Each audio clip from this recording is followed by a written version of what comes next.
Dama manjakely. Hoay, eo andry le seo télé iny le nanao film amin'ilay be. Le rafonjatsaroton mosa Titanic. Efa andry misy rana patriny jaka teo ambo varavarana iny. Vaky io be le manao film combat e.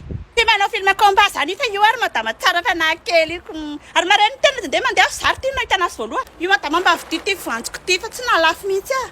Ndriky manjakely. Non, tsy mihinana andrena kifa ratsiratsy nify ah. Io moa mo manjakely ah. Zay nge mijery film andry fany.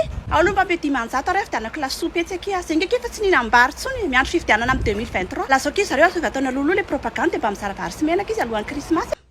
Voanjo ve ny amidin-driko aiza nahita vary? Ao moa kia dimanjato fotsiny ange. Ndry ara manjakely ohatry ny inona. Tena mbola tsisy mihitsy fa vao andeha hiasa zao. Tany mba meo anary io akondro tsy hoanindry io e. Izy io ny sakafoko androany. Tiako sarotra angatana maso.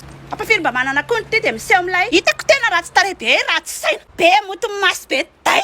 Ery ty orera be le izy rehefa hita vatana. Fotsy boboka be ohatrany natao tamin'ny sokay. Mba miseho malazy tena nefa tsy mitaingina katikatry akory. Solomaso tena ary amin'ilay 20 000 ariary amin'izay mbola lotsy kelikely. Zay ry tena mahantra ara première catégorie. Zay nalefa tena perpète rô tena